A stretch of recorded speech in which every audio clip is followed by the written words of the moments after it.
Taigi, kaip dabar gali būti valdymo organų narių atsakomybė valdoma, sakykime, ar ribojama? Tai labai svarbus dokumentas, iš tikrųjų, kurį kokybiškai parengus užtikrinamas iš esmės tinkamas valdymo organų narių funkcijų įgyvendinimas, tai yra kolegialaus valdymo organo darbo reglamentas. Labai svarbu, kad būtų tinkamai paskirstytos funkcijos, kad būtų numatyta atsakomybė, kad būtų išdėstytos teisės ir pareigos kolegialių valdymo organų narių ir, sakykime, smulkiai reglamentuotos kolegialių valdymo organų veikimo procedūros. Tai pavyzdžiui, reglamentai gali numatyti, sakykime, kad valdymo organo nariai turi tam tikras priskirtas jiems kuravimo sritis. Gali būti numatyta, ką valdymo organo narys gali kviestis į posėdį, sakykime, kokį asmenį ar ne, ar kokį darbuotoją, kuris padėtų išaiškinti ar paaiškinti, sakykime, tam tikrus klausimus, kurie yra sprendžiami. Na ir be abejo daugelis kitų dalykų. Kalbant apie balsavimo ir valdymo organo posėdžio protokolą, tai iš tikrųjų čia svarbu užfiksuoti, kad valdymo organo posėdžio protokolas yra labai svarbus dokumentas, įrodinėjant, sakykime, kad atitinkamas valdymo organo narys ar valdymo organas veikia tinkamai.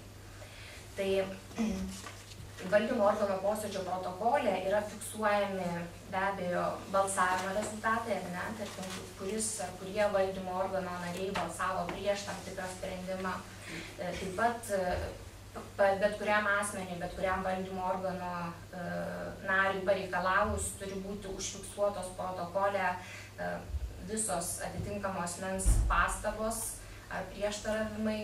Ir taip pat surašius valdymo organo protokolą, civilinis kodeksas numato teisę teikti pastabas vėliau ir pačiam protokolui.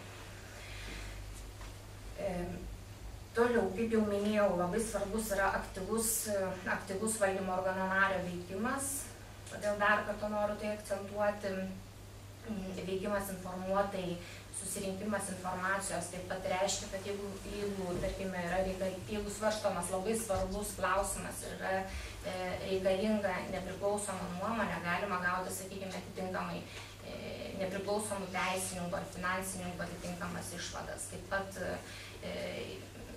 sakykime, turi būti reikalaujama atitinkamų darbuotojų pagal jų sritis vizos, sakykime, kad atitinkami sprendimai nepažeis, tarkime, teisės aktų reikalavimų.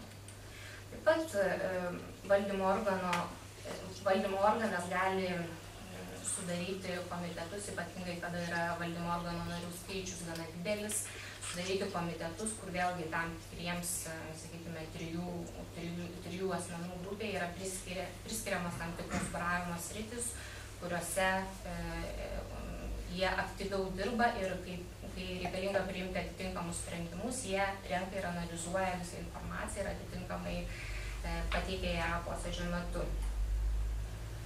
Taip pat norėčiau Jums paminėti narystės valdymo organo sutartį, apie kurią šiek tiek vėliau pakalbėsiu. Šioje sutartyje gali būti numatyti atitinkami valdymo organų narių atsakomybės ribojimai. Tai yra tai yra nedraudžiama civilinio kodekso, o civilinis kodeksas draudžia, reiškia, atsakomybės ribojimus, kai yra žala padaroma tyčia dėl didelio neatsargumo. Taip pat dar vienas atsakomybės valdymo būdas, tai civilinės atsakomybės draudimas. Tai vėlgi norėčiau pasakyti, kad jis nėra populiarus Lietuvoje, tačiau jau vis daugiau draudimo bendrovių siūlo šitą galimybę, jis yra labai populiarus iš tikrųjų užsienyje. Ir tiek mūsų žiniomis, tiek Lietuvos draudimas, tiek PSU draudimas, tiek ergo draudimas siūlo atitinkamus draudimus.